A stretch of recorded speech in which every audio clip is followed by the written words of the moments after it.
from the training side, how did you feel about the weight room training at that time, and maybe looking back at it now, maybe some things that you enjoyed during that time, or maybe some things that maybe you've changed in your own approach?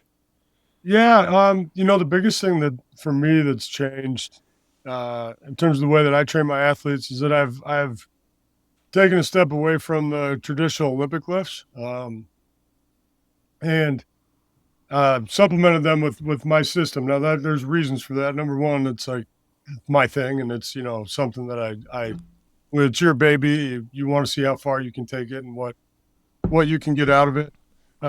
But Olympic lifting, like even cleans, is something that I didn't do in high school. And I just remember, and I loved all parts of training in college, but I remember doing heavy cleans. Like we would do, heavy cleans. That's how we trained explosive strength. And I never had a really great front rack position. I had some surgeries on my right side, and I had limited wrist mobility, and I just never learned how to do it really. And I just remember sort of thinking, man, I look over on the other side of the room, and there's a kid that has been doing cleans, since junior high, and then there's me over here, and we're both maxing out, but we are doing totally different exercises, right? I'm like leaned back with trying to figure this out. And the guy over there is just jumping right into a front squat. And I'm like, damn, we aren't doing the same thing.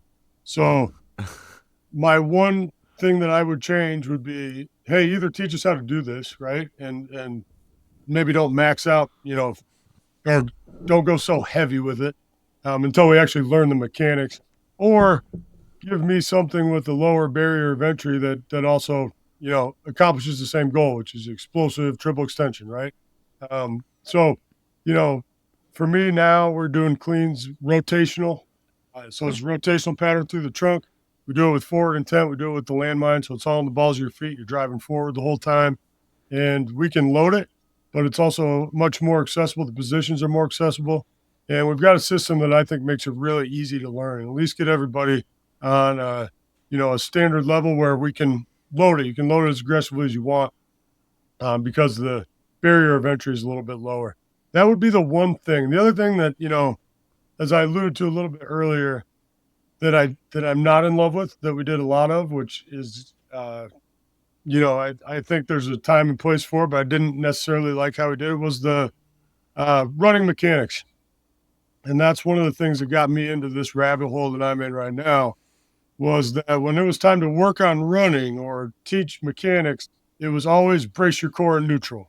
It was always don't rotate, don't side bend, and you do like these 90-90 arm drills where you're trying to stay braced like you would for a squat or for a clean. And it didn't feel like running, and then you watch the guys, and you watch the guys that are really fast, or go back and watch Deion Sanders, and they're rotating and they're running with, if you actually look at what's going on in their trunk and their spine, the fastest guys are rotating the most and they're side bending the most. And actually, when you watch some of these old cat strength coaches, they can't run at all because they have over braced themselves. They're constantly in neutral. And that was a big thing for me, was that, man, I need to get to the bottom of this. What's the best way to train this? Is this figure eight that we're running with our spine, this rotation, is this something that we can teach? Is it something that we should just let happen naturally? But one thing I'm not going to do is tell my guys to brace their core neutral and do 90-90 arm swing drills. So that combined with the Olympic weightlifting, those are two things that I really became disenchanted with. I felt like they were uh, the running mechanic stuff, especially, was just kind of a waste of time. And that those are big influences for me. That being said, everything we did there was super organized, scientific, competitive.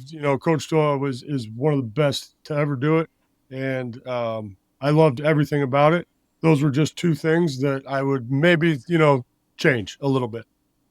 Sure. Yeah, Similar thoughts, Brandon? Your own time there? Yeah, almost. Yes, for sure. Like exactly. Especially on yeah, the yeah, the, the sprint thing, because I had I had my knee issues, which I think is a lot right, of the probably, getting to the bottom of a power clean where my knees are touching, you know what I mean? Trying to yeah, hold on to some weight, especially in a max out situation.